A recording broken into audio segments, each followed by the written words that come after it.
Hi, my name is Matt Ackerson. I'm the founder of Pedovera. We specialize in sales funnel design for growing businesses. And one of the most important things to having an effective sales funnel is making sure that you have traffic coming into the top of your sales funnel, because that's where everything trickles down from until it leads to conversions, leads, and sales, right? So what is the best predictor of traffic growth with content marketing? That's the question that we're looking to answer today. And if you read the article, I talk a little bit about how I used to be in some networking groups when the company first started, and how I felt like, it was a bit of a schlep to always, be going out every day to these networking events. You have to wake up early and, drive across town and, get breakfast, and half the people are trying to sell you insurance, so it's, not the most fun. And at the same time, you're indirectly, not trying to be sleazy and trying to just find connections to referrals or other businesses that could use your services, right? So I got kind of tired of that, and I said there has to be a better way. At the time, we were more of a web design company, so I didn't really know much about content marketing 5 years ago. But we started to dabble in it, and in 2014, last year, it really became a focus of our marketing efforts. And we published consistently one article every single week in 2014, and as a result, we built up our email list. So today we have nearly 3,000 email subscribers. We're getting fresh inbound client leads every single week. We have nearly 8,000 monthly website visitors and growing, right? But what does this mean to you, right? I mean, what are the key principles that you need to learn in order to replicate these results in your business? Because you might already know what content marketing is. You might already know that it is a sustainable source of traffic generation. It's not spammy. It's going to position you as an authority because it's based on giving value and educating people about ideas related to your services. And it also plugs in really well so that you're getting traffic from multiple sources, making it more sustainable than other channels. It plugs into email. You can send a newsletter with your content, social media, SEO. You get the picture. But what is the key to actually getting predictable results with content marketing? Well, there is no one key I found. In fact, it's really a connection, or a collection rather, of 4 key principles that are going to, I would say, guaranteed to get you results if you follow them. So key principle number 1 is to adopt the habit of being consistent. If you do this, and if you establish this as a system where you're going to commit to publishing content, say, even if it's just once a month to start, I committed to, in 2014, publishing once a week, you're going to see traffic start stacking itself over and over again in your sales funnel month to month. And that's a good thing, because if you see that, you're going to be more encouraged to continue doing it, right? But more than that, of course, is that traffic is not going to go down, right? If you're consistently publishing, you're going to see traffic consistently going up, right? And key principle number 2 is that, and this is really, I believe, the most important principle of the 4 to focus on, because without this, you're throwing a wrench into your entire content marketing strategy.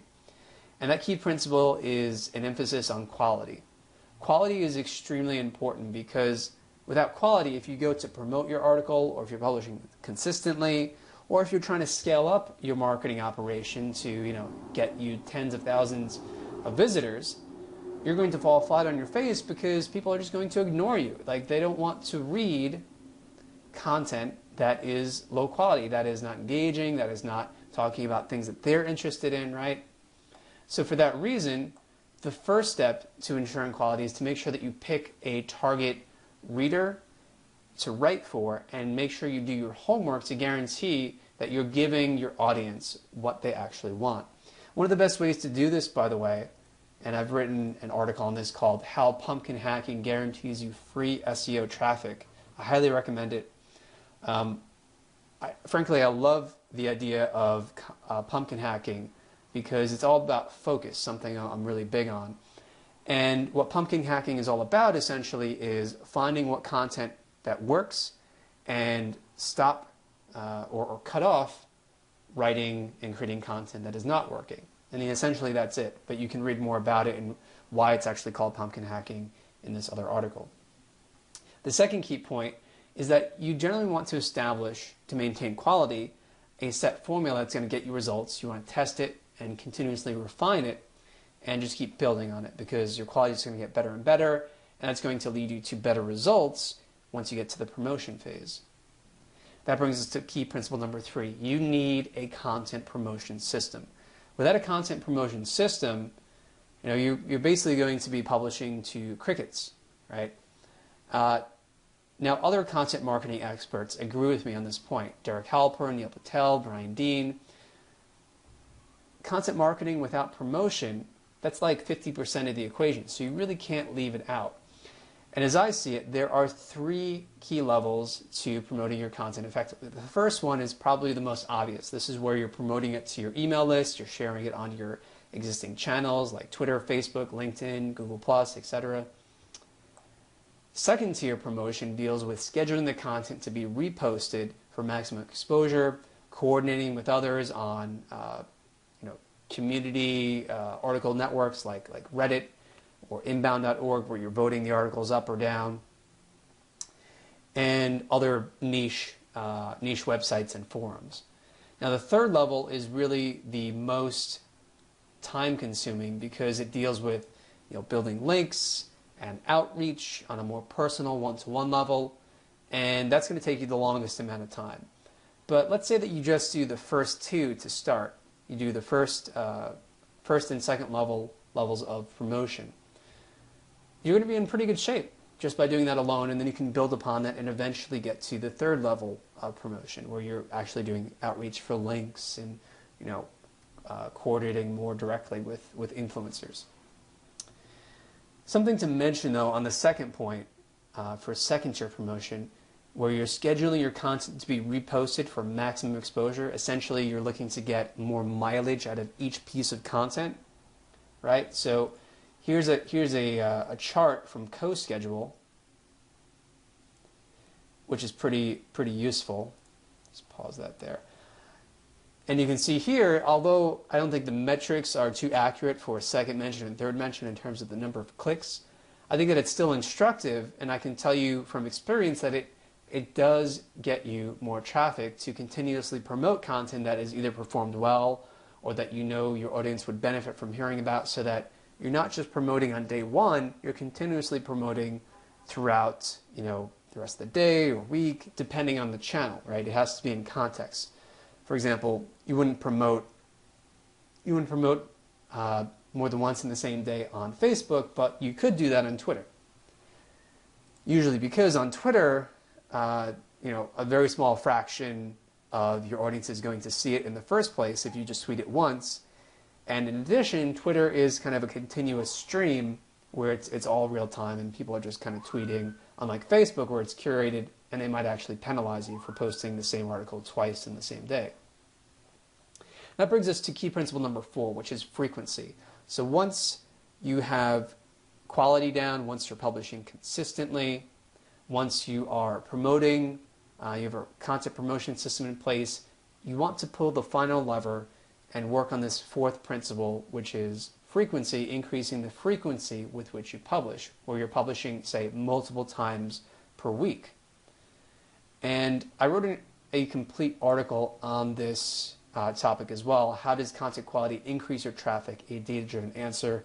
I have some really cool case studies here, so I encourage you to check that out if you're interested in learning more about that topic. But what this is saying is that once you have the rest of your system nailed down, the way to grow faster and to scale beyond 10,000 plus visitors a month is to increase the frequency with which you are publishing, because that gives you more opportunities to promote in this permission-based value-added vehicle or vehicles, each piece of content being that vehicle. And I break it down like this. More opportunities to promote equal more impressions equal more traffic, right? So if you enjoyed this video and enjoyed this article, I encourage you to check out the free bonus download that we have, which is my 22-point perfect blog post content checklist, because it's a quick and easy shortcut to writing quality content. It takes a bit of the guesswork out of the process. So I encourage you to go ahead and subscribe for that. Second, if you are a business who is looking to grow and you don't want to be writing the content yourself, something new that we're offering as far as our services to build out and grow your sales funnel in your business here at Predictor are content marketing services, done for you content marketing services.